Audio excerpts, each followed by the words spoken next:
नमस्कार दोस्तों, पंचऋषि क्लासेस में आपका स्वागत है।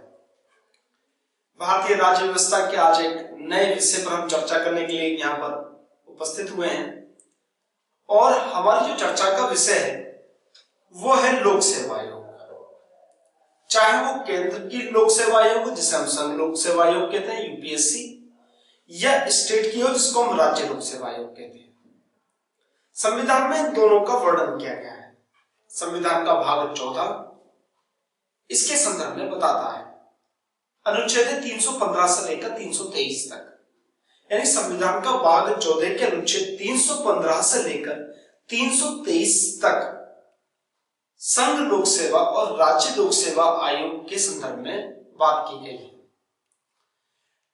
अब सबसे पहले ये संघ लोक सेवा आयोग है क्या कार्य प्रणाली होगी, कौन व्यक्ति इसका अध्यक्ष बनेगा, कौन इसका सदस्य बनेगा, कौन राज्य का बनेगा, इसके संदर्भ में अध्ययन कर लेते हैं।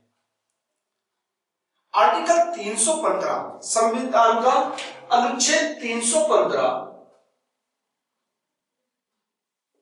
ये व्यवस्था करता है कि संघ के लिए एक संघ लोक सेवा आयोग होगा और राज्यों के लिए एक राज्य लोक सेवा आयोग होगा। यदि संसद विधि द्वारा ऐसा कानून बना दे तब 2 या 2 से अधिक राज्यों के लिए एक संयुक्त लोक सेवा आयोग का गठन भी किया जा सकता है। और यदि कोई राज्य चाहे तो राज्यपाल की सिफारिश पर, राज्यपाल के अनुरोध पर राष्ट्रपति द्वारा संघ लोक सेवा आयोग को उस राज्य के लिए भी राज्य लोक सेवा आयोग की तरह कार्य करने के लिए कहा जा सकता है। 3 तरह के ये उपबंध है। पहला, संघ के लिए एक संघ लोक सेवा आयोग होगा और राज्यों के लिए राज्य लोक सेवा आयोग होगा। लेकिन अगर संसद विधि द्वारा इस तरह ये पारित कर दे तो 2 या 2 से अधिक राज्यों के लिए एक संयुक्त लोक सेवा आयोग का भी गठन किया जा सकता है। इसके अलावा अगर किसी राज्य का राज्यपाल राष्ट्रपति से अनुरोध करे और राष्ट्रपति संघ लोक सेवा आयोग को ये कह सकता है कि वह उस राज्य के लिए भी परीक्षाओं का आयोजन कर सकता है। अब प्रश्न बनता है कि कौन व्यक्ति इसका अध्यक्ष बनेगा, कौन सदस्य बनेगा। देखिए, इनकी योग्यता, इनकी आवश्यकता या इनकी संख्या के बारे में हमारा संविधान मौन है। यह संविधान ये उपबंध करता है कि इनके सदस्यों की, इनके अध्यक्ष की योग्यता का निर्धारण राष्ट्रपति द्वारा होना चाहिए और राज्य लोक सेवा आयोग के लिए राज्यपाल द्वारा इनकी योग्यता और संख्या का निर्धारण होना चाहिए। लेकिन एक शर्त कह देता है कि जो भी संख्या आप निर्धारित करो उसके कम से कम आधे सदस्य 10 वर्ष तक उस राज्य, अगर राज्य लोक सेवा आयोग का हो रहा है तो उस राज्य में, और अगर संघ लोक सेवा आयोग का हो रहा है तो केंद्र के अधीन 10 वर्ष तक उसे सेवा करनी चाहिए। जनरली इसमें हम प्रबुद्ध व्यक्ति या आईएएस ऑफिसर्स को रखते हैं। ये योग्यता के बारे में बात आ जाती है। अब इनका कार्यकाल कितना होगा, कार्यकाल के लिए देख लेते हैं। थोड़ा सा यहां से प्रश्न बनता है, यूपीएससी यहां से आपके लिए प्रश्न बनाता है। अगर हम संघ की बात करते हैं, संघ लोक सेवा आयोग की बात करते हैं, तो साफ लिखा हुआ है 6 वर्ष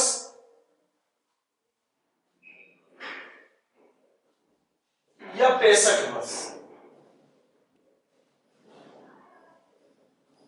जो भी पहले हो, 6 वर्ष या 65 वर्ष में से जो भी पहले हो उतने तक संघ लोक सेवा आयोग का अध्यक्ष और सदस्य कार्य करेगा। और अगर राज्य की बात कर लें तो यह व्यवस्था 6 वर्ष या 62 साल होनी चाहिए। 6 वर्ष या 62 साल यह परीक्षा, इसकी कार्यकाल का निर्धारण किया गया है। 6 वर्ष या 65 साल का निर्धारण संघ के लिए किया गया है और राज्य के लिए 6 वर्ष या 62 साल का प्रबंध किया गया है। अब ये किस तरह अपने पद से मुक्त हो सकते हैं? कोई भी व्यक्ति, चाहे वो अध्यक्ष हो चाहे सदस्य हो, अगर वो संघ लोक सेवा आयोग का अध्यक्ष या सदस्य है तो वह राष्ट्रपति को अपना त्याग पत्र दे सकता है, और अगर राज्य लोक सेवा आयोग का है तो राज्यपाल को अपना त्याग पत्र देकर पद मुक्त हो सकता है। लेकिन इनको हटाया कैसे जाएगा? तो हटाने की व्यवस्था देखिए, हम दोनों के लिए व्यवस्था की बात करते हैं। संघ के लिए किसने इनको चुना? राष्ट्रपति ने चुना। और राज्य के लिए किसने चुना? राज्यपाल ने चुना। लेकिन इनको पद से हटाने की शक्ति सिर्फ राष्ट्रपति के पास है, चाहे वह राज्य लोक सेवा आयोग का अध्यक्ष सदस्य हो, चाहे संघ लोक सेवा का आयोग का अध्यक्ष या सदस्य हो। हटाने की शक्ति सिर्फ राष्ट्रपति के पास है। और हटाने के लिए भी दो आधार होने चाहिए, एक तो सिद्ध कदाचार,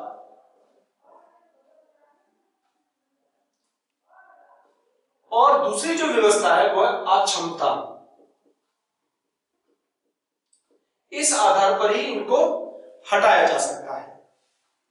ऐसे हटाने के लिए जो शिकायत की जाएगी वो शिकायत की जाएगी, और शिकायत मिलने के बाद राष्ट्रपति उसकी जांच सुप्रीम कोर्ट को दे देगा, और सुप्रीम कोर्ट जो भी डिसीजन लेगा, सुप्रीम कोर्ट जो भी निर्णय लेगा, उसके आधार पर इनको हटाया जाएगा या इनको नहीं हटाया जाएगा।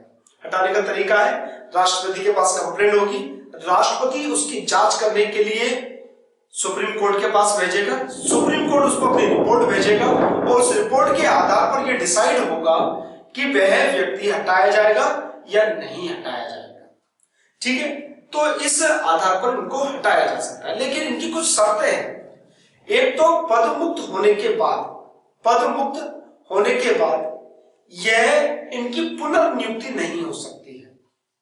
मान लीजिए उत्तर प्रदेश राज्य लोक सेवा आयोग का कोई अध्यक्ष या सदस्य है तो उसकी दोबारा उसी पद पर नियुक्ति नहीं हो सकती, या संघ का है तो संघ के उसी पद पर उसकी नियुक्ति नहीं हो सकती।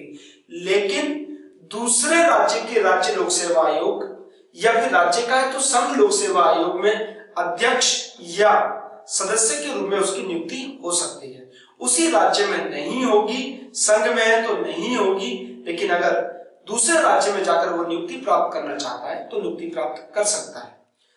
इससे अलग बात, वह राज्यपाल का पद ले सकता है। वह राज्यपाल का पद ले सकता है, क्योंकि राज्यपाल का पद लाभ का पद नहीं कहलाता।